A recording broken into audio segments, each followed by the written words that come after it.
recent incidents that happened. And I was traveling in the Godda district of Jharkhand state. It's an eastern state of India. And I was in Ghatbanka village of Godda district. And we were sitting with a group of adolescent girls. And we were discussing several issues with these girls. It was a school building, and we were chatting with them.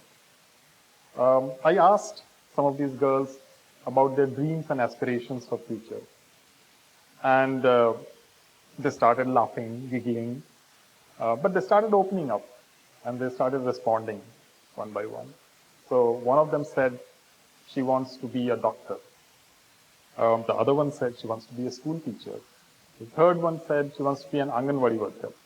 But there was one girl sitting on the front row who was not speaking and was looking down. So I got curious and I asked her, what's your dream for future? What is your aspiration? She didn't look up. She kept looking down. So I asked her again, what's your dream for future? What is your aspiration? She looked up sadly into my eyes and she said, I don't have any dreams for future. That shocked me. Because for a girl of her age to not have any dreams for future was really shocking. So I asked her why. Why don't you have any dreams for future? She remained quiet. She looked down. I asked her again. She didn't respond, but her friend sitting next to her responded. And she said, she comes from a very poor family, and her parents are wage laborers, and they have to search for their employment. They don't get employment around the year. And in search of employment, they have to migrate from Jharkhand, from Godda district, to Bihar. And they go to Bihar, and then they work in bricklayers. And this girl also migrates with them. So this girl's life was affected by this seasonal migration with her parents. And as a result, she has dropped out of the school. By the end of this discussion, the girl suddenly looked up. And she said, I do have a dream for future. So I said, what is it?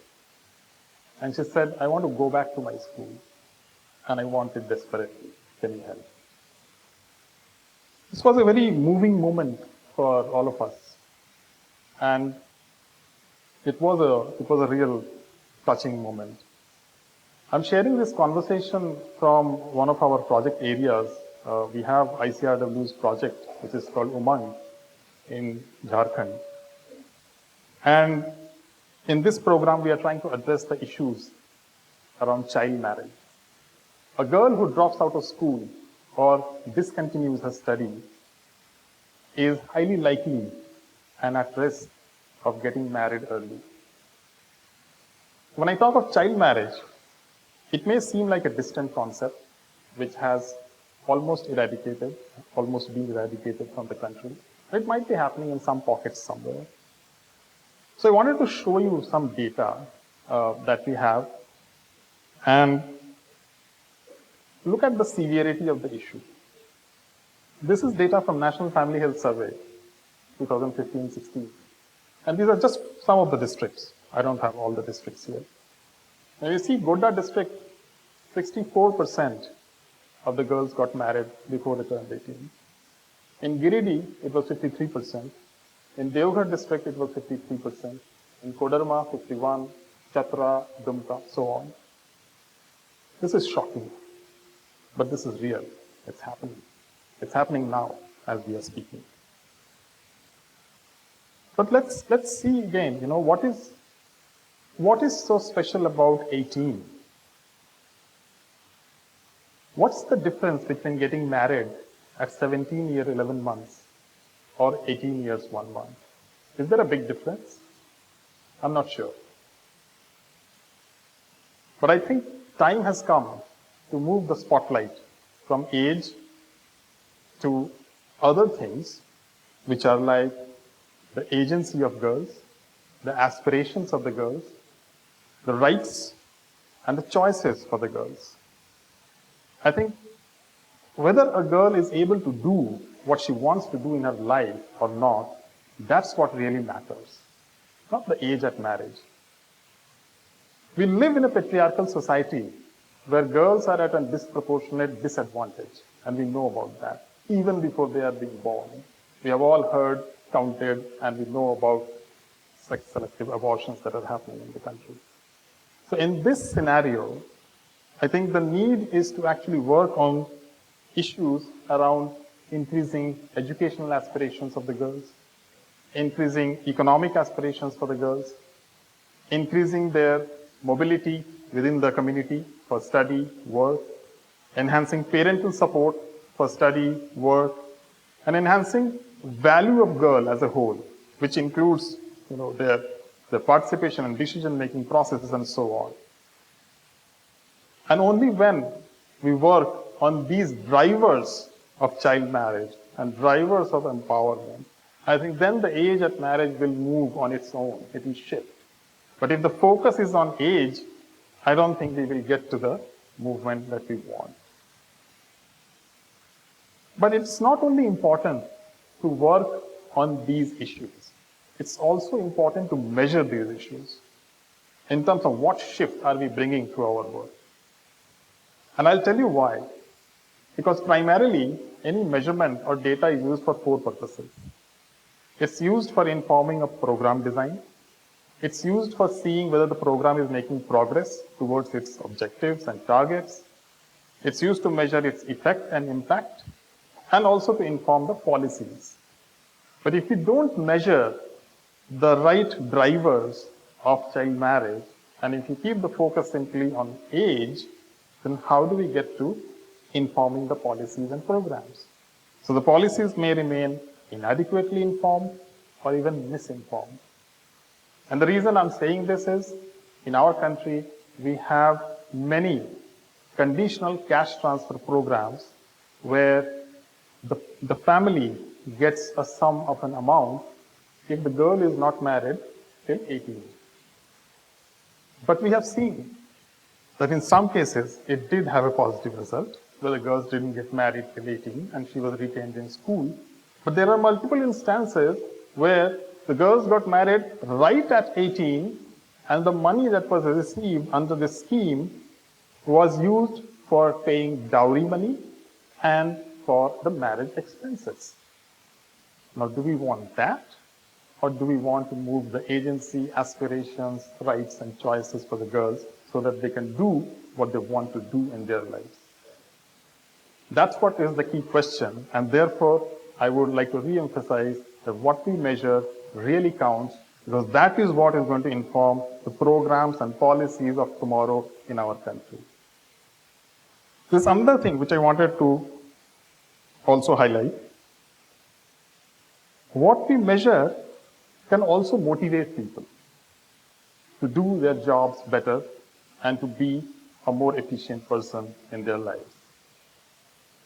And the reason I say this is I wanted to share another experience with you.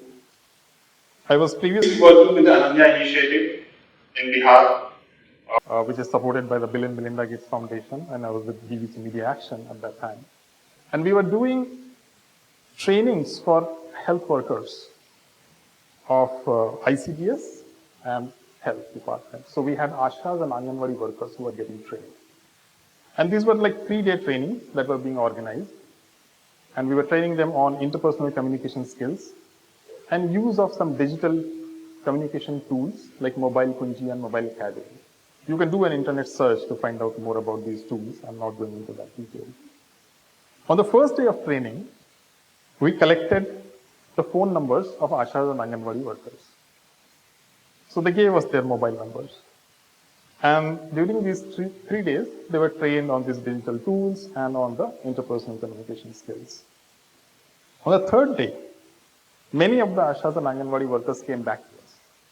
And they said, we want to change that phone number that we gave you. So we were surprised. We said, what happened? Why do you want to change the phone numbers? They said, well, we gave you fake mobile numbers on the first day of training. So we were shocked. Why did you give us fake mobile numbers?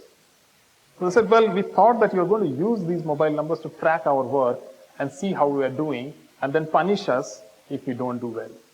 So we gave you fake mobile numbers because that's what happens to us most of the time. I tell you, that was a big lesson for all of us. And we started seriously thinking whether data can be used to motivate and appreciate people. And in that line, we did three things.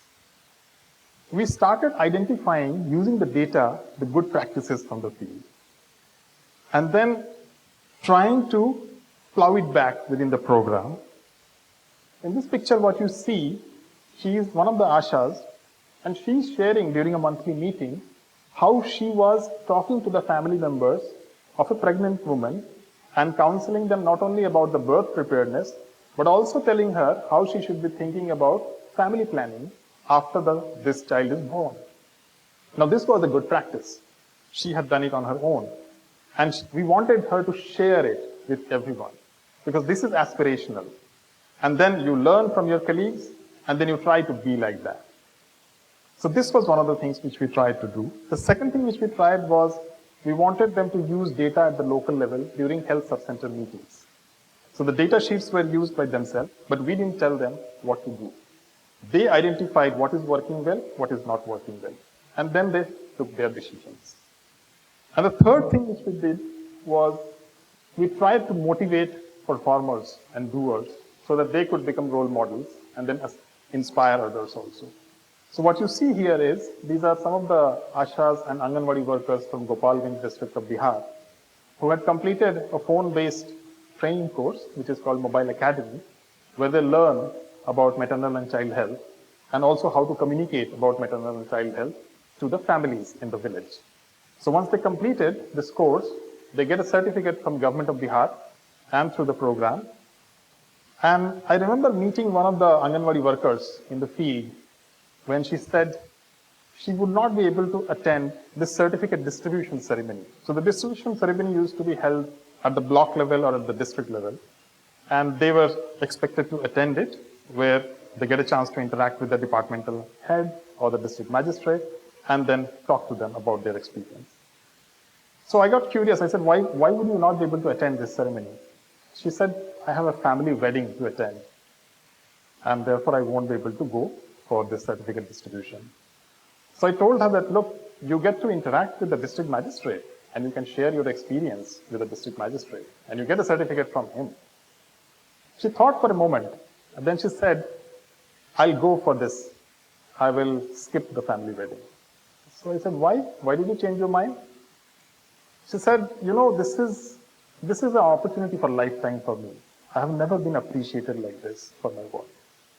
And I would really want to share my thoughts with the district magistrate. This is a platform that will give me that opportunity. So I will attend this. So I leave you with this thought. The data, it not only measures what we count, but we can also see how we can use this data to motivate people to do their work. Thank you so much.